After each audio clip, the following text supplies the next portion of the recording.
আসসালামু আলাইকুম। আশা করি আপনারা সবাই ভালো আছেন।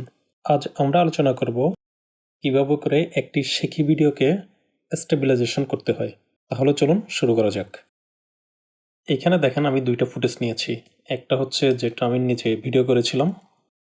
এই ভিডিওটা দেখেন অনেকটা শেকি। যেটা আমরা হাঁটতে করেছিলাম অনেকটা শেকি। আর যদি আপনি পরের ফুটেজটি দেখেন, এটাও দেখেন এটার মধ্যেও শেক আছে। এটা হাত দিয়ে করা নির্দিষ্ট একটা বিষয়ের উপর ফোকাস করে। আমরা দেখব এই ২ টা ভিডিওকে কিভাবে করে স্টেবিলাইজেশন করতে হয়। তাহলে চলুন প্রথমে আসি এই ভিডিওতে।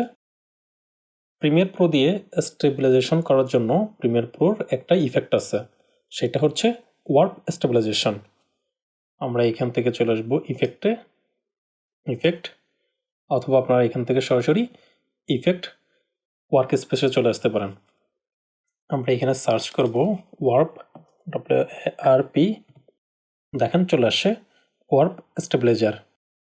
আমরা এখান থেকে এটা ড্র্যাগ অ্যান্ড ড্রপ করব। ড্র্যাগ অ্যান্ড ড্রপ করলে এখানে দেখেন অ্যানালাইসিস ব্যাকগ্রাউন্ড, এটা অলরেডি অ্যানালাইসিস হচ্ছে। আর আমাদের ওয়ার্প স্টেবিলাইজার এখানে যদি দেখেন টাইম রিমেনিং, এখানে আমাদের ফ্রেমটা দেখাবে। আমাদের টোটাল ফ্রেম হচ্ছে ৩১৭।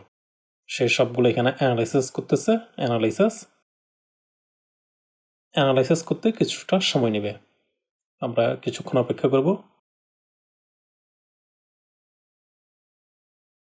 আমাদের অ্যানালাইসিস কমপ্লিট হয়েছে, কিছুক্ষণ সময় নেবে। আর হয়ে গেছে আমাদের। এখন যদি আমরা ভিডিওটা প্লে করি, এখন দেখেন অনেকটা স্টেবিলাইজ হয়ে গিয়েছে। যদি আমরা পূর্বে দেখি, আমরা এখান থেকে এফএক্স এখানের উপর যদি ক্লিক করি তাহলে এটা অফ হয়ে যাবে। ক্লিক করলাম, এখানে দেখেন একটা ক্রস চলে আসে, অফ হয়ে গিয়েছে। এখন যদি প্লে করি, এখন দেখেন অনেক শেকি। আবার যদি এটা অন করে দিই, অন করে যদি এখন প্লে করি, এখন দেখেন দুইটার মধ্যে পার্থক্য বুঝতে পেরেছেন। আমরা যদি নিচে অপশন আসি, এখানে দেখেন রেজাল্টের মধ্যে এখানে দুইটা অপশন, একটা হচ্ছে স্মুথ মোশন আর একটা হচ্ছে নো মোশন। আমাদের এই ভিডিওতে অনেক মোশন রয়েছে, সেই জন্য আমরা এখান থেকে সিলেক্ট করব স্মুথ মোশন।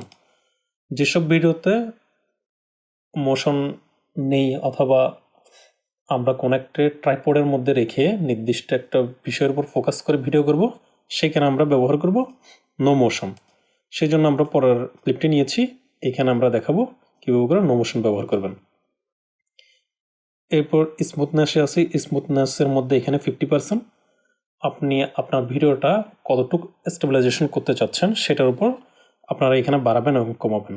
আমরা যদি এখান থেকে কমিয়ে দিই, যেমন ধরুন আমরা এখানে 25% করলাম, এখানে আবার অ্যানালাইসিস হচ্ছে। এখন যদি আমরা প্লে করি, এখন দেখেন এখানেও শেকিটা বোঝা যাচ্ছে।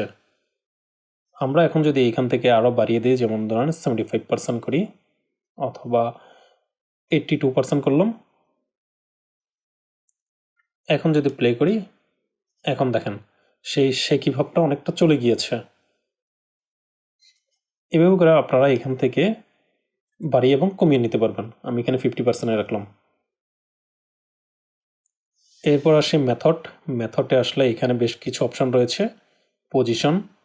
পজিশন, স্কেল, রোটেশন, পার্সপেক্টিভ, আর একটা হচ্ছে সাসপেন্স ওয়ার্প। আমরা যখন মেথড থেকে পজিশন সিলেক্ট করব, সে শুধুমাত্র পজিশনের উপর লক্ষ্য রাখবে। এখানে দেখেন শুধুমাত্র পজিশনের উপর লক্ষ্য রেখেছে, যার কারণে আমার ভিডিওটা অনেকটা শেকি দেখাচ্ছে। এখানে তেমন কোনো পরিবর্তন হয় নাই। আমরা যদি এখানে পজিশন, স্কেল, রোটেশন এই তিনটাকে একসাথে সিলেক্ট করি, তবে এটা শুধু এই তিনটার উপর লক্ষ্য রাখবে, পজিশন, স্কেল, রোটেশন। আর যদি আমরা এখান থেকে পার্সপেক্টিভ সিলেক্ট করি, তাহলে এখানে position, scale, rotation, auto crops এটা এখানে লক্ষ্য রাখবে। এখানে দেখেন লক্ষ্য রেখেছে।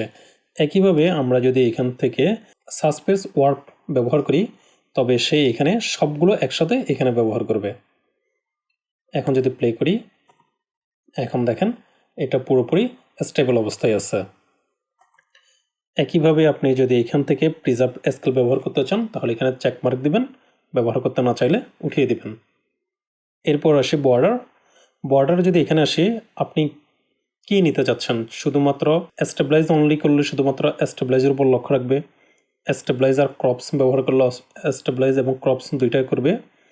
আর যদি অটো স্কেল স্টেবিলাইজ ক্রপস একসাথে নিতে চান তবে এটা সিলেক্ট করবেন। আমরা এখান থেকে শুধুমাত্র স্টেবিলাইজ অনলি ক্লিক করলে এটা দেখেন স্টেবিলাইজ করার জন্য আমাদের ফ্রেমগুলোকে সে যখন অ্যানালাইসিস করেছিল কোনোটি উপরে কোনোটি নিচে এভাবে করে করেছিল। আমরা যদি এখানে এখন প্লে করি এখানে দেখবেন আমাদের ফ্রেমগুলো উপরে নিচে হচ্ছে, যার কারণে এটা পুরোটা দেখা যাচ্ছে এখান থেকে। একইভাবে আমরা যদি এখান থেকে ক্রপস ব্যবহার করি তাহলে এখানে দেখেন ক্রপস করে ফেলছে। এখন প্লে করি, স্টেবিলাইজ করার জন্য এখানে দেখেন আমাদের এখানে ফ্রেমগুলো ক্রপস হয়েছে। আর যদি আপনি এখান থেকে অটো স্কেলটা নিয়ে নেন তাহলে সে স্টেবিলাইজ করে ক্রপস করে ফেলে দিয়ে এটাকে অটো স্কেল করে ফেলবে। আমরা এখানে ক্লিক করি অটো স্কেল।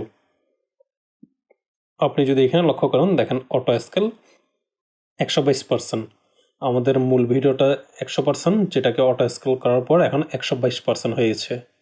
প্লে করি। আশা করি আপনারা এখানে স্মুথনেস, মেথড, ফ্রেমিং ইত্যাদি সম্পর্কে বুঝতে পেরেছেন। এরপর আসে নিচে অ্যাডভান্সে আসার পর আপনার এই ভিডিওটা যদি আরও ডিটেলস অ্যানালাইসিস করা দরকার হয় তবে আমরা এখান থেকে চেকমার্ক দিয়ে দেবো detail analysis. Rolling shutter ripple এটা এখান থেকে ব্যবহার করতে পারেন। ইনহ্যান্স রেডিয়েশন, অটোমেটিক রেডিয়েশন এটা অটোমেটিক সিলেক্ট করা আছে। আপনার যদি মিরর ক্লাস ক্যামেরা হয় তবে সেখান থেকে ইনহ্যান্স ব্যবহার করতে পারেন। এরপর হচ্ছে ক্রপলেস অ্যান্ড স্মুথ মোড। আপনি যদি এখানে ক্রপলেস করেন তাহলে ক্রপলেস করতে পারবেন, আর যদি স্মুথ মোড করেন তাহলে আপনার ক্রপসের উপর লক্ষ্য রাখবে না, সে স্মুথ করবে। এভাবে করে আপনি খুব সহজে ওয়ার্প স্টেবিলাইজেশনের মাধ্যমে শেকি ভিডিওকে খুব সহজে স্টেবল করতে পারবেন। এবার আসি আমরা পরের ক্লিপে। আমরা যদি পরের ক্লিপটা দেখি, একটু বড় করে প্লে করি। এখানে দেখেন হালকা একটু শেকি আছে, যেটা বোঝা যাচ্ছে একটা খালি হাতে ভিডিও করা হয়েছে। এখন আমরা দেখব ট্রাইপডে রেখে যদি ভিডিও করা হয় একেবারে স্টেবল ঠিক সেরকম করব। তাহলে আমরা এখানে ওয়ার্প স্টেবল এটাকে এই ক্লিপে নিয়ে আসি। এটা অ্যানালাইসিস হচ্ছে 288 ফ্রেম, কিছুক্ষণ সময় নেবে। Analysis complete. আমরা এখানে আসি, আমরা এখান থেকে স্মুথ মোশন থেকে নো মোশন সিলেক্ট করে দেব। এখন দেখেন এটা কিছুটা জুম হয়েছে। আমরা যদি এখন প্লে করি,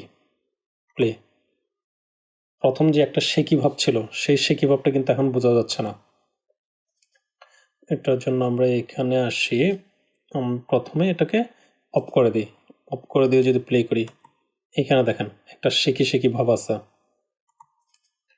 আবার যদি এটা অন করে দিই, এবার প্লে করি, এখন দেখেন সেই শেকি ভাবটা দেখা যাচ্ছে না।